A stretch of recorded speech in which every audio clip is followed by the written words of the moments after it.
கல்வி டிவி மாணவர்களுக்கு அன்பான வணக்கங்கள். இந்த சாப்டரில் நம்ம 12th botany chapter 5 plant tissue culture தாவரவியல் 12ஆம் வகுப்பு பாடம் 5 தாவர திசு வளர்ப்பு இந்த பகுதியில் இருக்கக்கூடிய 1 மதிப்பெண் 2 மதிப்பெண் 3 மதிப்பெண் மற்றும் 5 மதிப்பெண் வினாக்கள் பற்றி பார்ப்போம். 1 மார்க் கொஸ்டின்ஸ். 1 மதிப்பெண் வினாக்கள். முதல் கேள்வி. First question. The time duration for sterilization process by using autoclave is dash minutes and the temperature is. Options are 10 to 30 minutes and 125 degrees Celsius, 15 to 30 minutes and 121 degrees Celsius, 15 to 20 minutes and 125 degrees Celsius, 10 to 20 minutes and 121 degrees Celsius. தன்னழுத்த கலனை பயன்படுத்தி நுண்ணுயிர் நீக்கம் செய்வதற்கு dash நிமிடங்கள் மற்றும் dash வெப்பநிலையில் மேற்கொள்ளப்படுகிறது. இதற்கான விடைகள் பார்ப்போம். 10 முதல் 30 நிமிடங்கள் மற்றும் 125 டிகிரி செல்சியஸ், 15 முதல் 30 நிமிடங்கள் மற்றும் 121 டிகிரி செல்சியஸ், 15 முதல் 20 நிமிடங்கள் மற்றும் 125 டிகிரி செல்சியஸ், 10 முதல் 20 நிமிடங்கள் மற்றும் 121 டிகிரி செல்சியஸ். இதுக்கான விடையை பார்ப்போம். Option B 15 to 30 minutes and 121 degree Celsius. அதாவது 15 முதல் 30 நிமிடங்கள் மற்றும் 121 டிகிரி செல்சியஸ் வெப்பநிலை. அடுத்த கேள்வி. The prevention of large scale of loss of biological integrity, biopatent, bioethics, biosafety, biofuel. பெருமளவில் உயிரி நேர்மை இழப்பை தடுப்பது, உயிரி காப்புரிமம், உயிரி அறநெறி, உயிரி பாதுகாப்பு, உயிரி எரிபொருள். பயோபேட்டன்ஸு, பயோஎத்திக்ஸு, இந்த பயோசேஃப்டி பற்றினா பின்னாடி பார்ப்போம். இப்போ இதுக்கான விடையை பார்க்கலாம். ஆப்ஷன் சி பயோசேஃப்டி, உயிரி பாதுகாப்பு. அடுத்த கேள்வி. Who is the father of plant tissue culture?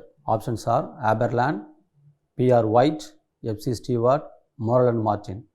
தாவர திசு வளர்ப்பின் தந்தை யார்? Haberland, P.R. White, F.C. Stewart, Morrell Martinum.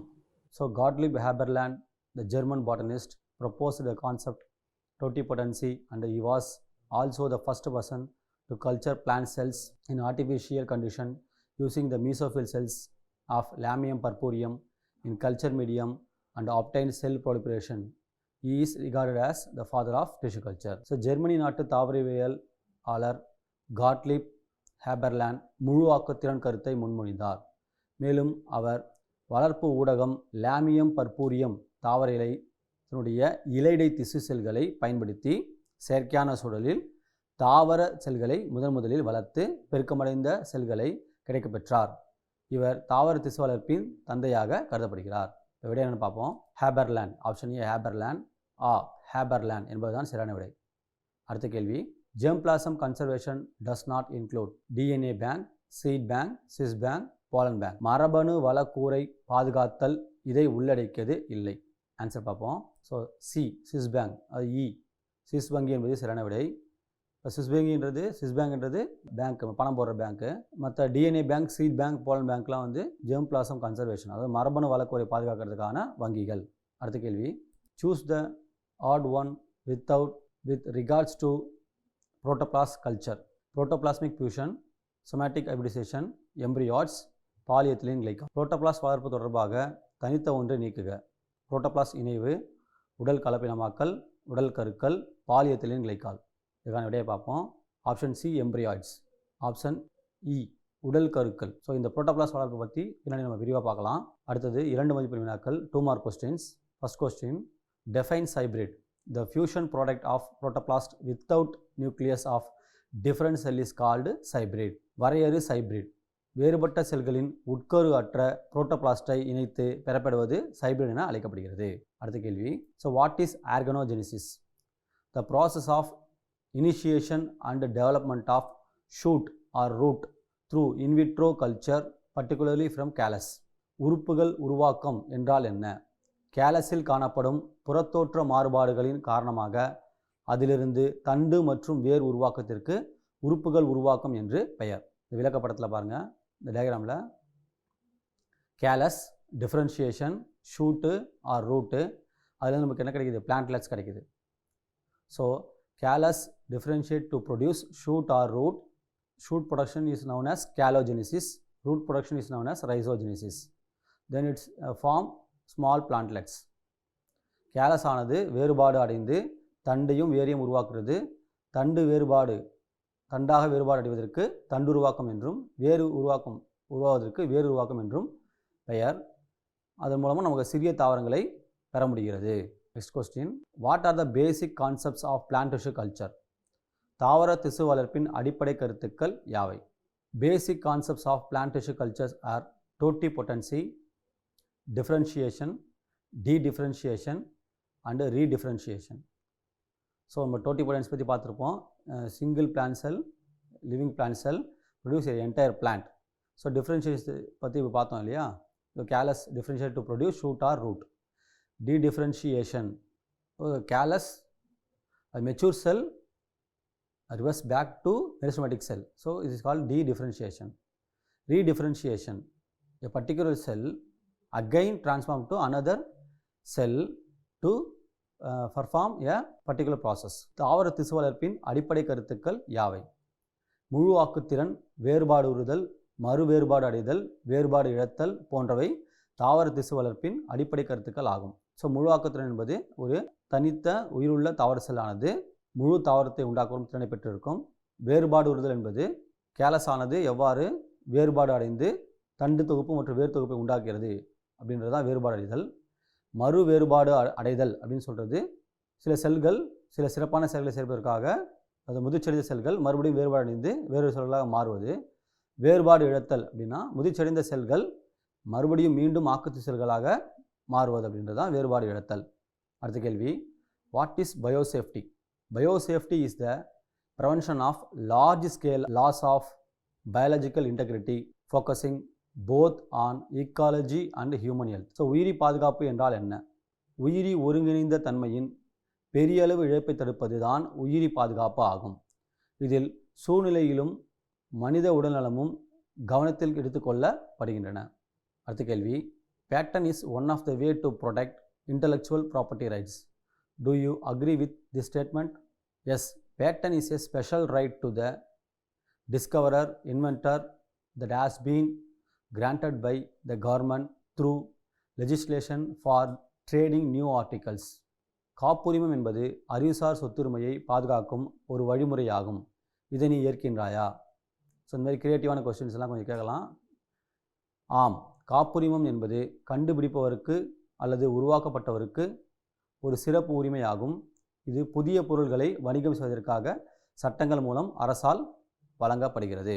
So it's a type of intellectual property rights. இது ஒரு அறிவுசார் சொத்துரிமையுடைய ஒரு வழிவகை. ஸோ நீங்கள் பார்க்குறது IPR, intellectual property rights in India. So அதில் patent, trademark, copyrights, plant breeder rights, utility or model design, geographical indication, trade secrets இதெல்லாம் அந்த ஐபிஆரில் இருக்குது. காப்புரிமம், வணிக முத்திரை, பதிப்புரிமம், தாவர பயிர் பெருக்கவியல் உரிமை, பயன்பாடு, மாதிரி வடிவமைப்பு, புவிசார் குறியீடு, வணிக ரகசியம் இதெல்லாம் நம்மளோட இந்தியாவில் அறிவுசார் சொத்துரிமையில் வரக்கூடியது தான். அடுத்தது 3 மதிப்பெண் வினாக்கள், 3 mark questions. Write a note on bioethics and its scope. Bioethics refers to the study of ethical issues emerging from advances in biology and medicine. Scope of bioethics. இப்போ 3 மார்க் கொஸ்டின் கேட்டாங்க அப்படின்னா இந்த டெஃபினிஷனுக்கு 1 மார்க்கும் ஸ்கோப்புக்கு 2 மார்க் கொடுக்கலாம், R டெஃபினிஷனுக்கு 2 மார்க்கும் ஸ்கோப்புக்கு 1 mark கொடுக்கலாம். So it is directly related to biotechnology including cloning, gene therapy, life extension, human genetic engineering, astroethics, life in space, and manipulation of basic biology through altered DNA, RNA and protein. உயிரி அறநெறி மற்றும் அதன் நோக்கம் பற்றி குறிப்பு எழுதுக. உயிரி அறநெறி என்பது மேம்பட்ட உயிரியல் மற்றும் மருத்துவத்தில் காணப்படும் அறம் சார்ந்த பிரச்சனைகள் பற்றிய படிப்பாகும். இது உயிரியல் மற்றும் மருத்துவத்தில் ஏற்பட்டுள்ள முன்னேற்றங்களிலிருந்து தோன்றுகிறது. உயிரி அறநெறியின் நோக்கம் இது நகலாக்கம், மரபணு சிகிச்சை, உயிர் நீட்டிப்பு, மனித மரபணுசார் பொறியியல், வான்வெளியில் உயிர் தொடர்பான வான் அறநெறி மற்றும் மாற்றப்பட்ட டிஎன்ஏ, ஆர்என்ஏ மற்றும் புரதங்கள் மூலம் அடிப்படை உயிரியலை கையாளுதல் போன்றவற்றை உள்ளடக்கிய உயிர் தொழில்நுட்பங்களோடு நேரடியாக தொடர்பு கொண்டுள்ளது. அடுத்த கேள்வி, distinguish between somaclonal variations and gametoclonal variation. So ரெண்டுத்துக்கும் உள்ள வேறுபாடு.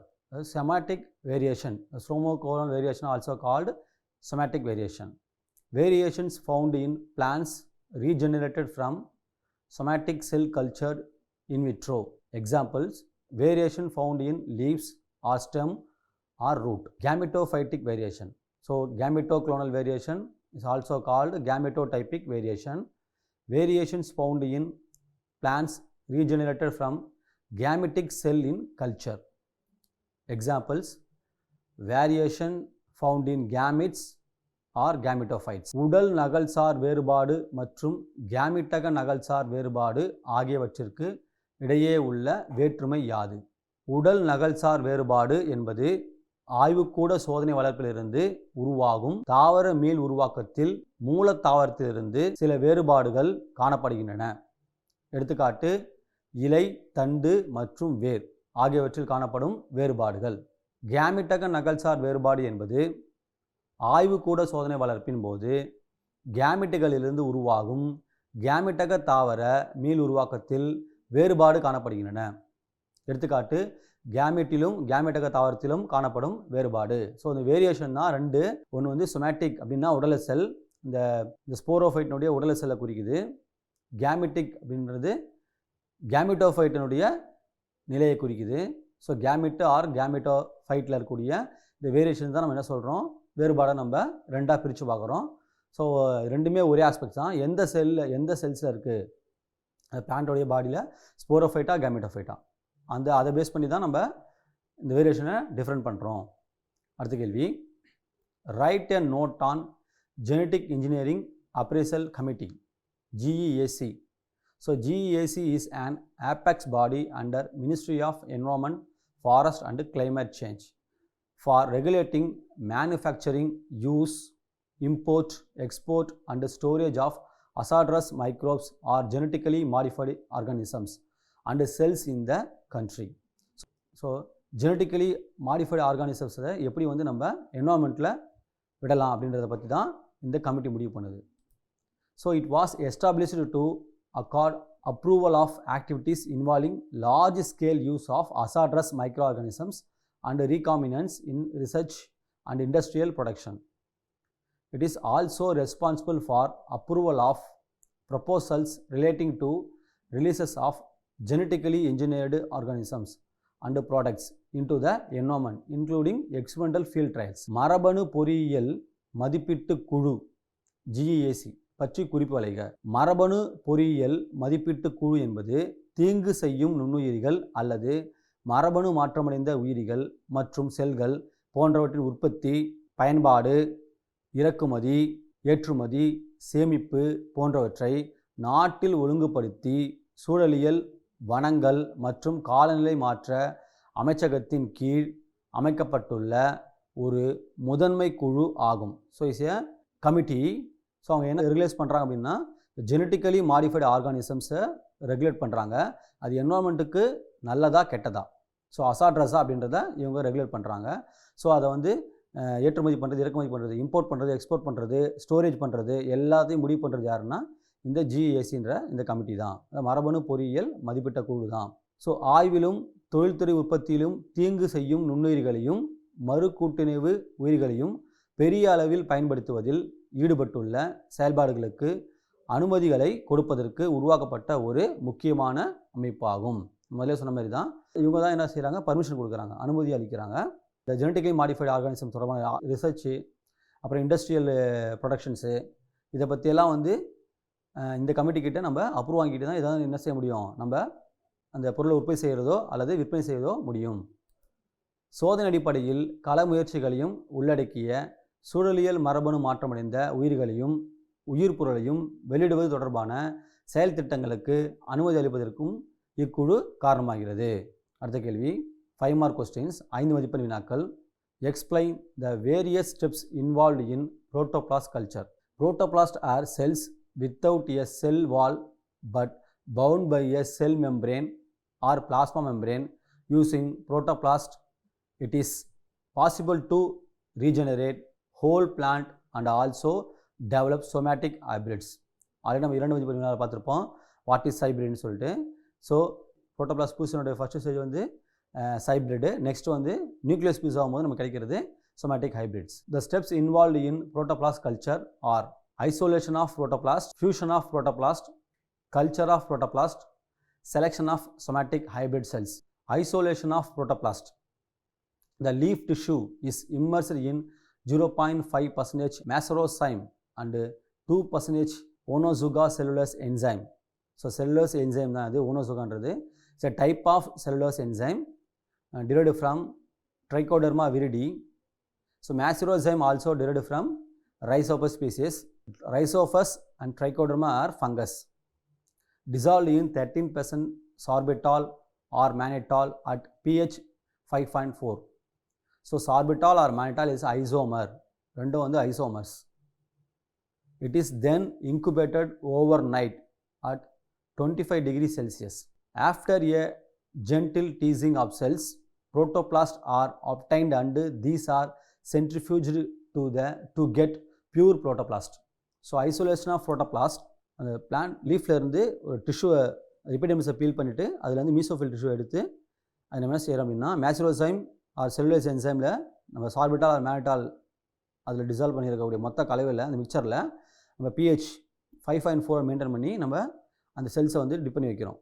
ஒரு நைட் ஃபுல்லாக எவ்வளோ டெம்பரேச்சரில் பார்த்திங்கன்னா 25 டிகிரி செல்சியஸ் டெம்பரேச்சரில். ஸோ ஆஃப்டர் அந்த செல்ஸை ஜென்டலாக டீஸ் பண்ணி அதை நம்ம என்ன செய்கிறோம், இந்த செல் வாலை ரப்சர் பண்ணி புரோட்டோபிளாஸ்ட்டை மட்டும் எடுக்கிறோம், தனியாக பிரித்து எடுக்கிறோம். இதுதான் isolation of protoplast. Next step fusion of protoplast. It is done through the use of suitable fusogen. So already நம்ம போனதே பார்த்துருப்போம். Fusogen PEG PEG polyethylene glycol பற்றி படிச்சிருப்போம். So the isolated protoplasts are incubated in 25 to 30% concentration of polyethylene glycol with calcium 2+ ion. Then the protoplast shows agglutination is the formation of clump of cells and fusion. Cell wall remove பண்ணிட்டு separate பண்ண protoplast 25 to 30% concentration இருக்கக்கூடிய polyethylene glycolல போட்டு வைக்கிறோம் with calcium ions. So protoplasts are fused to form hybrids. Culture of protoplast. MS liquid medium is used with some modification in droplet plating or micro drop array techniques. So MS liquid medium நம்ம தெரியும், tissue culture use பண்ணக்கூடிய மீடியம்ஸில் நம்ம பார்த்துருப்போம் போன பார்ட்லேயே. MS medium, B5 medium, white medium, Nitsch medium, இதெல்லாம் நம்ம பார்த்துருப்போம் types of medium. So MS medium வந்து பேசிக்காக யூஸ் பண்ண மீடியம் தான்.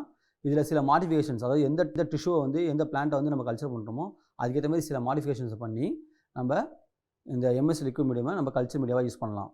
Protoplast viability is tested with fluorescein diacetate before the culture. So இந்த ஃப்ளூரசின் டைஅசிட்டேட் அப்படின்றது வந்து புரோட்டோபிளாஸ்டோட வயபிலிட்டி, அதாவது உயிர்ப்புத்தன்மை இருக்கா, உயிரோடு இருக்கா இல்லைன்ற கண்டுபிடிக்கிறதுக்காக நம்ம கல்ச்சர் பண்ணுறதுக்கு முன்னாடி நம்ம யூஸ் பண்ணக்கூடியது. The cultures are incubated in continuous light 1000 to 2000 lux at 25 degree Celsius. In vitro கண்டிஷனில் ரூம்குள்ளே நம்ம ஒரு இந்த பிளான்ட்டை க்ரோ பண்ணுறதுனால அதுக்கு லைட் கொடுக்கணும். ஸோ அந்த லைட்டுடைய லக்ஸ், அது செறிவு எவ்வளோ இருக்குன்னு பார்த்தீங்கன்னா 1000 to 2000. So temperature 25 degree Celsius. So the sell wall formation occurs within 24 to 48 hours and the first division of new cells occurs between 2 to 7 days of the culture. After that cell wall formation நடக்கும் within 1 or 2 days. Then 2 to 7 days first cell division நடக்கும். அப்போ நமக்கு new cells வர ஆரம்பிச்சிடும். Selection of somatic hybrid cells, இது final stage. இது the fusion product of protoplast without nucleus of different cell is called hybrid. நம்ம முதல்ல பார்த்தது தான். ஸோ அந்த புரோட்டோபிளாஸ்ட் மட்டும் ஃபியூஸாக இருந்துச்சுன்னா, 2 different செல்ஸோடைய புரோட்டோபிளாஸ்ட் மட்டும் ஃபியூஸாக இருந்துச்சுன்னா அதுக்கு ஹைப்ரிட்னு பேர். இப்போ நியூக்ளியஸ் ஃபியூஸ் ஆகல, சைட்டோபிளாஸ்ட் மட்டும் தான் ஃபியூஸாக இருக்குது. So following this nuclear fusion takes place. இதுக்கப்புறம் என்ன ஆகுது, நியூக்ளியர் ஃபியூஷன் நடக்குது. This process is called somatic hybridization. So அப்போ ரெண்டு செல்லும், ரெண்டு பிளானோட தனித்தனி பிளானோட செல்லும் ஒன்றா சேரும்பொழுது நமக்கு என்ன கிடைக்கிது, somatic hybrids கிடைக்கிது. இந்த டயக்ராமில் பாருங்கள், யங் பிளான்ட், ஒரு யங் பிளான்ட்லேருந்து நம்ம ஒரு பிளான்ட்லேருந்து ஒரு லீஃப் ஸ்டெரிலைசேஷன் பண்ணுறோம், ஸ்டெரிலைஸ் பண்ணி எடுக்கிறோம். அதாவது லீஃபை யூஸ் பண்ணுறோம். இங்கே நம்ம டிஷ்யூ கல்ச்சரில் லீஃப் பிளான்ட்ஸ்லேருந்து எபிடெர்மிஸ் பீலிங், எபிடெர்மிஸை நீக்கிக்கிட்டு அதுலேருந்து நம்ம பார்ட் ஆஃப் டிஷ்யூ எடுக்கிறோம். எடுத்துகிட்டு பிளாஸ்மோலைஸ்டு செல்ஸ், அந்த செல்ஸ் வந்து பிளாஸ்மோலைசிஸ்க்கு நம்ம உட்படுத்தும் போது அந்த செல்ஸை செப்பரேட் ஆகிடுது. அந்த பிளாஸ்மோலைஸ்டு செல்ஸை வந்து எங்கே மாற்றுறோம் அப்படின்னா, ட்ரான்ஸ்ஃபர் பண்ணுறோம் அப்படின்னா செல்ஸ் இன் என்சைம் மிக்சர். நம்ம சொன்னோம் இல்லையா, நம்ம இந்த செல் வாலை டைஜஸ்ட் பண்ணக்கூடிய செல்லுலோஸ் என்சைம் இருக்கக்கூடிய இந்த மேசுரோசைம் அண்டு செல்லுலோஸ் என்சைம் இருக்கக்கூடிய அந்த டியூபுக்கு டெஸ்ட் டியூபுக்கு மாத்திரம். Then cell wall digestion and release of protoplast. இப்போ இந்த செல் வால் வந்து டைஜஸ்ட் ஆகி நமக்கு புரோட்டோபிளாஸ்ட் மட்டும் வெளியே வருது. நெக்ஸ்ட் வந்து வாஷிங் ஆஃப் புரோட்டோபிளாஸ்ட். ஸோ சென்ட்ரிஃபிகேஷனில் மூலிமா நம்ம என்ன செய்யலாம் அப்படின்னா, நமக்கு தேவையான புரோட்டோபிளாஸ்ட்டை மட்டும் செப்பரேட் பண்ணி எடுத்துக்கலாம். ஸோ மீதிக்கிற டெப்ரிஸை வந்து நம்ம நீக்கிடலாம்.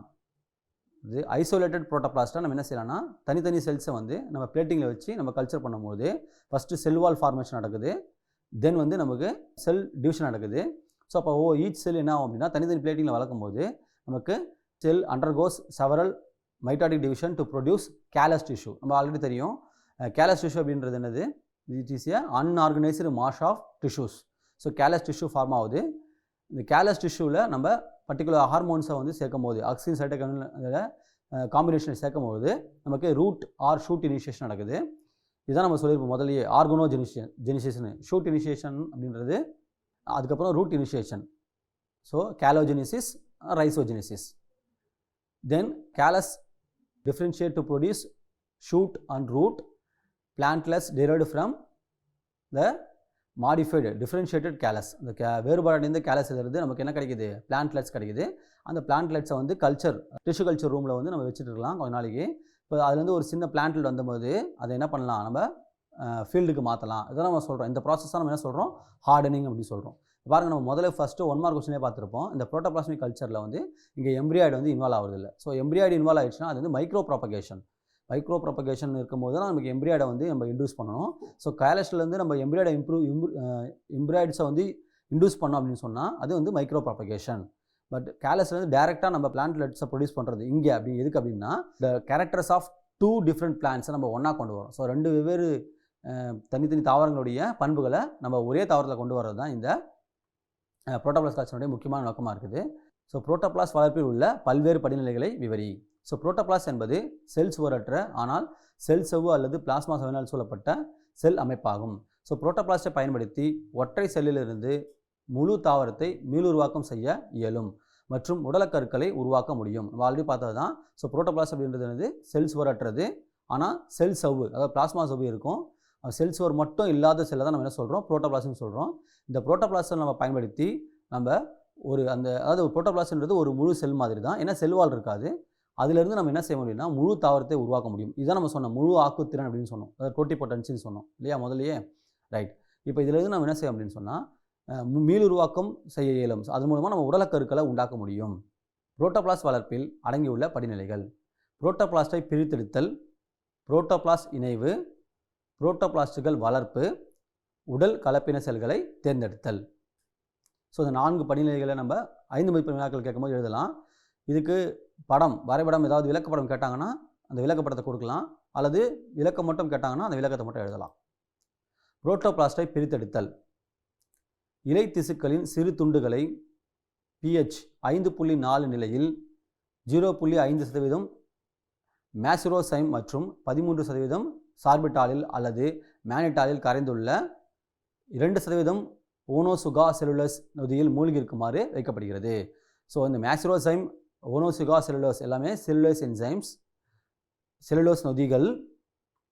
நம்ம முதல்ல பார்த்தோம்னா தான் ட்ரைகோடெர்மா விரிடி அப்படின்ற ஒரு பூஞ்சையிலிருந்து என்று அழைக்கப்படுகின்ற பூஞ்சையிலிருந்து பிரித்திருக்கக்கூடிய ஒரு செல்லுலோஸ் என்சைம் தான் இந்த ஓனோசுகா செல்லுலஸ். இந்த வர்த்தக பேர் வந்து ஓனோசுகா செல்லுலஸ் 10R அப்படின்னு சொல்லுவாங்க. அதேமாதிரி மேசுரோசைம்ன்றது ரைசோபஸ் என்ற பூஞ்சையிலிருந்து பிரித்திருக்கக்கூடிய ஒரு நொதி. ரெண்டுமே செல் சுவரை கரைப்பதற்காக பயன்படுத்தக்கூடியது. இந்த மேசுரோசைமுடைய வர்த்தக பேர் வந்து மேசுரோசைம் 10R அப்படின்னு சொல்லுவாங்க. ஸோ இந்த 2 நொதியும் வந்து நம்ம தாவர செல்லுடைய செல் சுவரை நீக்கிறதுக்கு பயன்படுத்துகிறோம். ஸோ இவற்றை 25 டிகிரி செல்சியஸ் வெப்பநிலையில் இரவு முழுவதும் வைக்கப்படுகிறது. ஸோ ஒரு நாள் முழுவதும் நம்ம இரவில் ஒரு நாள் முழுவதும் வச்சோம்னு சொன்னால் அந்த செல்லிருந்து செல் சுவர் மட்டும் தனியாக பிரிஞ்சு வந்துடும். ஸோ அப்போ மீதி நமக்கு என்ன இருக்குது, புரோட்டோபிளாஸ்ட். மென்மையாக செல்களை தனிமைப்படுத்தி செல் சுவரிலிருந்து பிரித்தெடுக்கப்பட்ட புரோட்டோபிளாஸ்ட்களை மைய விலக்குக்கு உட்படுத்தி தூய புரோட்டோபிளாஸ்ட்கள் பெறப்படுகின்றன. ஸோ அப்போ இந்த நொதிகளில் நம்ம மூழ்கி வைத்த பின்பு செல்களில் இருக்கக்கூடிய செல் சுவரை மட்டும் பிரித்தெடுக்கிறதுக்கு நம்ம ஜென்டிலாக, அதாவது மென்மையாக இந்த செல் சுவரை மட்டும் நீக்கிடுறோம்.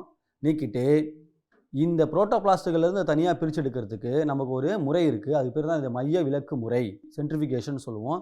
இந்த மைய விலக்கு முறை மூலமா மைய விலக்கு கருவியை பயன்படுத்தி, சென்ட்ரிஃபியூஜை பயன்படுத்தி நம்ம அந்த குப்பைகள், தேவையற்ற பொருட்களை நீக்கிவிட்டு புரோட்டோபிளாஸ்ட்களை மட்டும் நம்ம தனியாக பிரித்து எடுக்க முடியும். புரோட்டோபிளாஸ்ட் இணைவு. புரோட்டோபிளாஸ்ட் இணைவு தகுந்த இணைவு காரணியால் நிகழ்கிறது. நம்ம முதலே பார்த்தது தான். இந்த இணைவு காரணி, அதாவது ஃபியூசாஜன் சொல்லும் போது இங்கே பொதுவாக பயன்படுத்தக்கூடிய ஃபியூசாஜன் எதுனா பாலிஎத்திலீன் கிளைக்கால். ஸோ புரோட்டோபிளாஸ்ட் இணைவு தகுந்த இணைவு காரணியால் நிகழ்த்தப்படுகிறது. பிரித்தெடுக்கப்பட்ட புரோட்டோபிளாஸ்ட் 25% முதல் 30% செறி உள்ள பாலிஎத்திலீன் கிளைக்கால் மற்றும் கால்சியம் ++ அயனியின் வைக்கும்போது இணைவு ஏற்படுகிறது.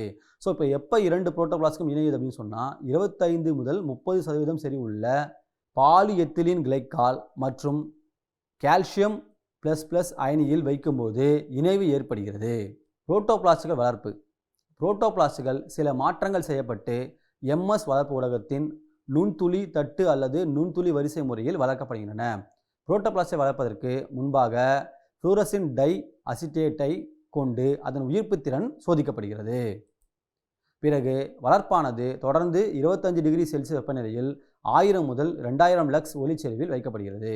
24 முதல் 48 மணி நேரம் செல் சுவர் தோற்றமும் அடுத்து 2 முதல் 7 நாட்களுக்கிடையே முதல் செல் பிரிதலில் புதிய செல் தோற்றமும் வளர்ப்பு ஊடகத்தில் நிகழ்கிறது. உடல் கலப்பினமாக செல்களை தேர்ந்தெடுத்தல்.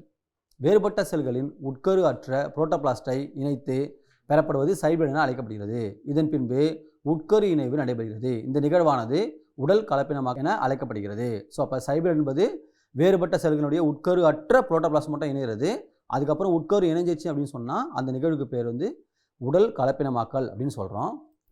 இந்த படத்தில் பாருங்கள், அது இலையில் நுண்ணுயிர் நீக்கம் செய்கிறோம்.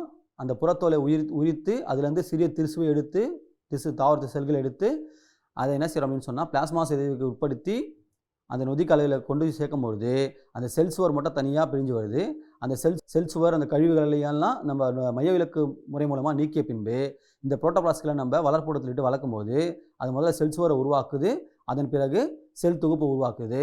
அந்த ஒவ்வொரு செல்லும் கேலஸ் திசுவாக மாறி, அதாவது வேறுபாடற்ற கேலஸ் திசுவாக மாறி செல் வேறுபாடுகள் மூலமாக தண்டு தொகுப்பு வேர் தொகுப்பை உண்டாக்கி சிறிய தாவரங்களை உண்டாக்குறத நம்ம இந்த விளக்கப்படத்து மூலமா தெரிஞ்சுக்கிறோம். ஸ்டூடெண்ட்ஸ், இன்றைக்கி நம்ம தாவர திசு வளர்ப்பு பிளான்ட் டிஷ்யூ கல்ச்சரில் 1 மதிப்பெண் 2 மதிப்பெண் மற்றும் 3 மதிப்பெண் முக்கியமான 5 மதிப்பெண் வினாக்களை பற்றி நம்ம பார்த்துருக்கோம். ஸோ இதை வந்து பயன்படுத்தி தேர்வில் வந்து நல்ல மதிப்பெண் பெற வாழ்த்துக்கள். Thank you students.